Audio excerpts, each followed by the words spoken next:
Hello. Maid of the Mist. Second day. Nagbibigay. Biglang nada pa. Ay, no. Hindi. Hakit na.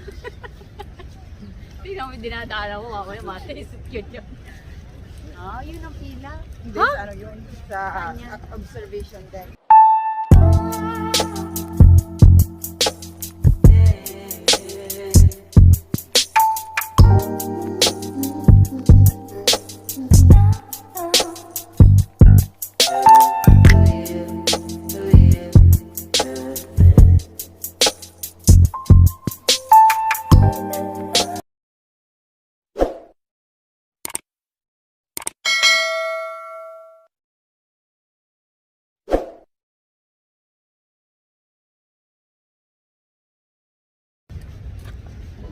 Just medyo doon tayo sa mga dadali.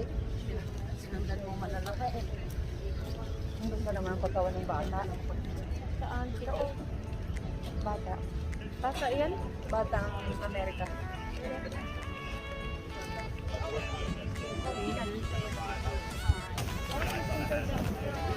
Ha?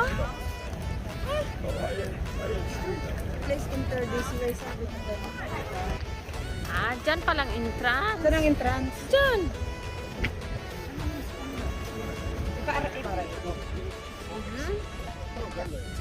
Second day, Maid of the Mist. This is it, Pansit. Pansit. Yan ba?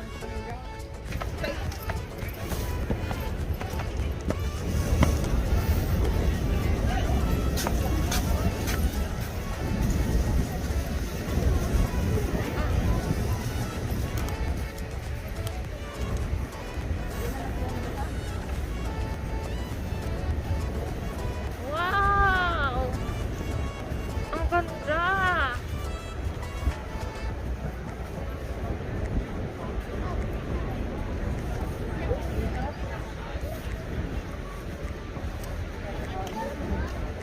Lower storage sa upper tayo.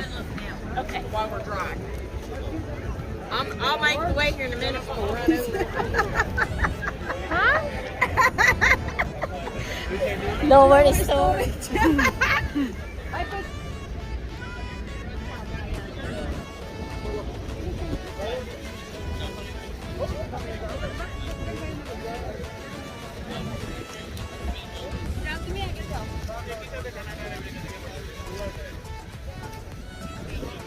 Storage ba eh? Storage. Unahan mo sila, oh. Na? Mag-init mo sila yung lalim mo.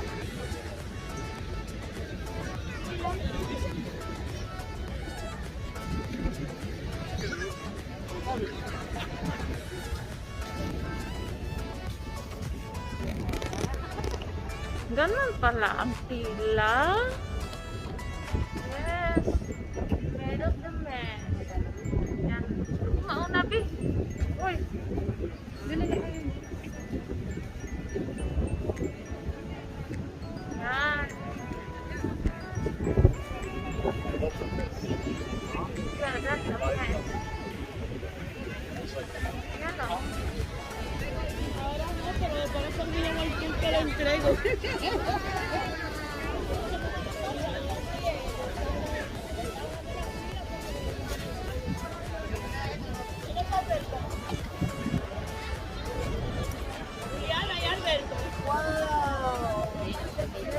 Doon mo, iyan na yung camera mo nung kami.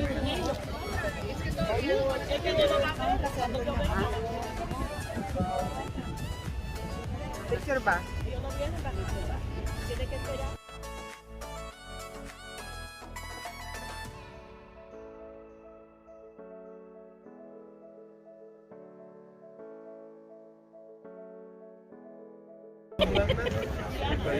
Magyarország biztos, hogy nem így lenne megmutatva, hogy ilyennek lennének. Nem lenne középen egy hála, vagy valami.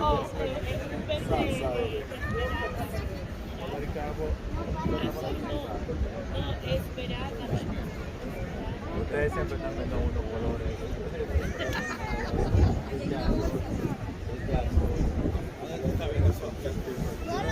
No, vuelve hasta la mata y cómo se refleja el verde.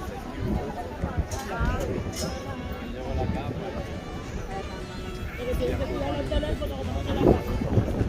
Kailangan ko ng Bluetooth. Pag-picture muna tayo bago tayo mag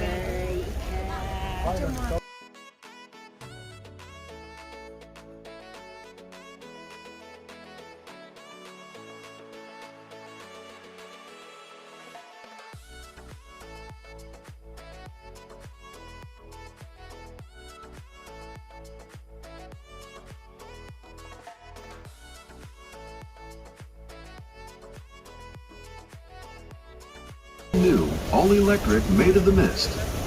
For your safety, life jackets and printed instructions on how to wear them are stored and displayed in various locations throughout the vessel. We encourage you to take a few moments to find the closest location to you and review the instructions. Also, for your own safety, please keep your hands and feet inside the boat at all times. Please refrain from standing on the seats or the metal boxes on the deck of the boat. Please keep youngsters off all railings. If you have any questions or concerns, our boats evolved to single-stack steamboats that ventured closer to the horseshoe falls than any boat ever had before. In 1955, the first modern Maid of the Mist boat entered the river, made of steel and powered by twin diesel engines.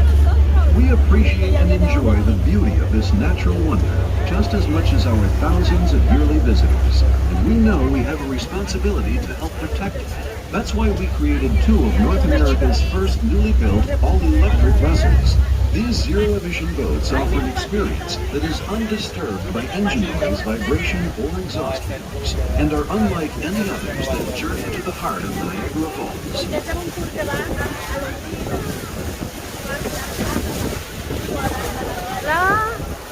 Wow, dyan sila. Picturean mo ako, babe. Dali. Cellphone po.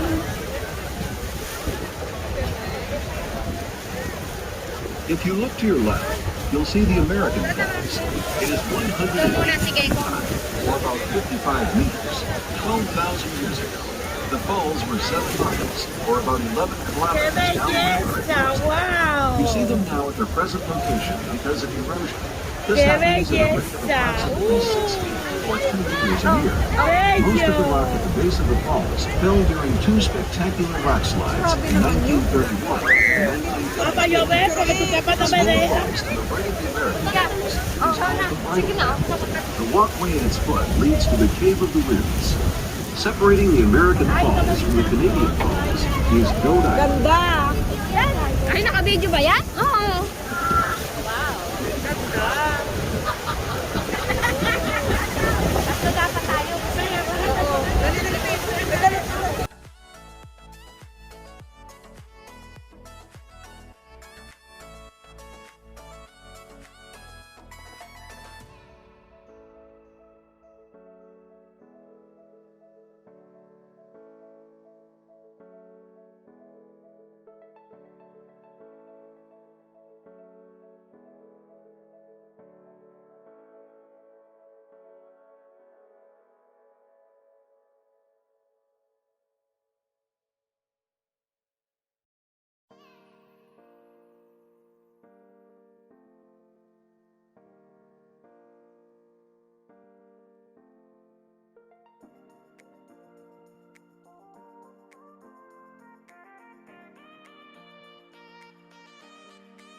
The inventor and electrical engineer.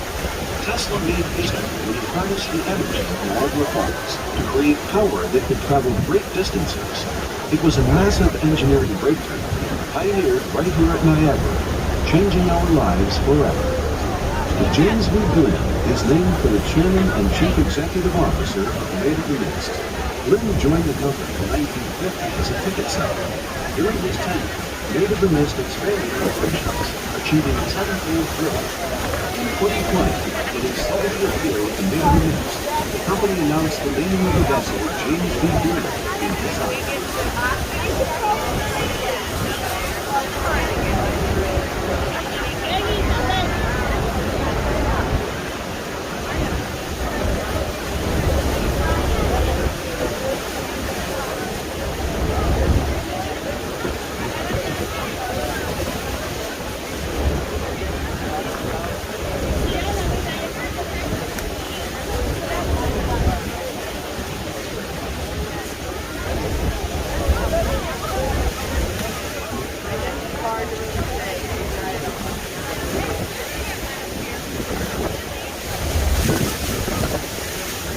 are now approaching the Canadian, or Horseshoe Falls.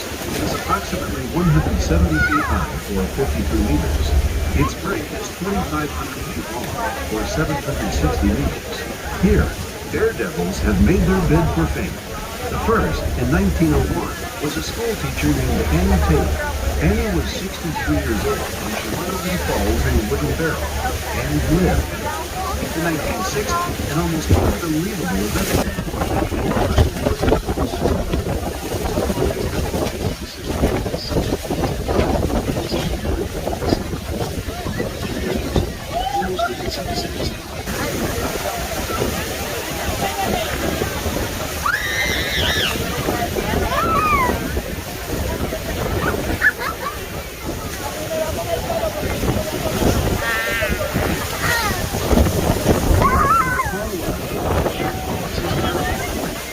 International border line between the United States and Canada lies. Beneath us, the water plunges to a depth of 108 feet, or 55 meters. The water that flows over the falls is from the 5 Great Lakes. From here, the water goes down the Niagara River, into the St. Lawrence River, and finally into the Atlantic Ocean.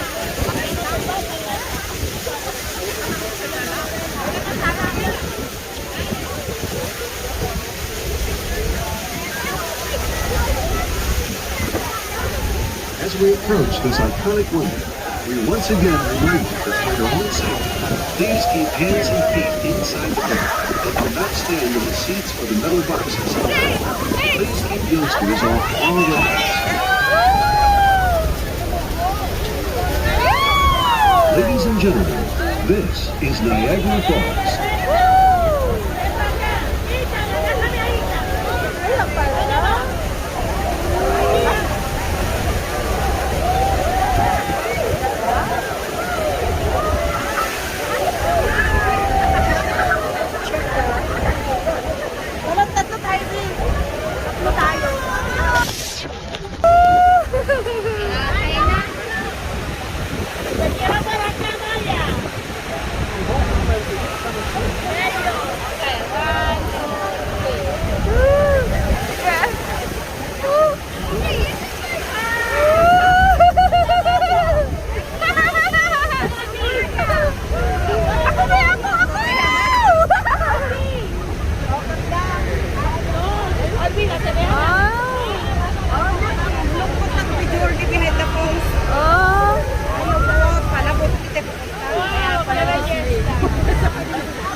We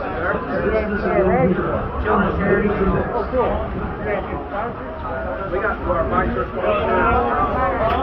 and then we just go ride. And like money along the way. People ask us what we're doing, we tell them they give us $5 or whatever, you know. So we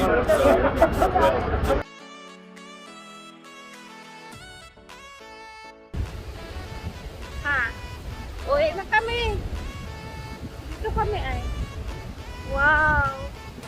Buyag at very beautiful.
Wow. Next. Ha?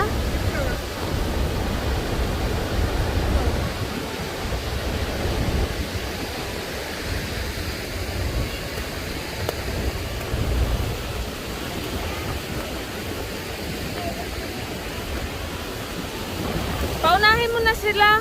Picture tayo, be. Oo.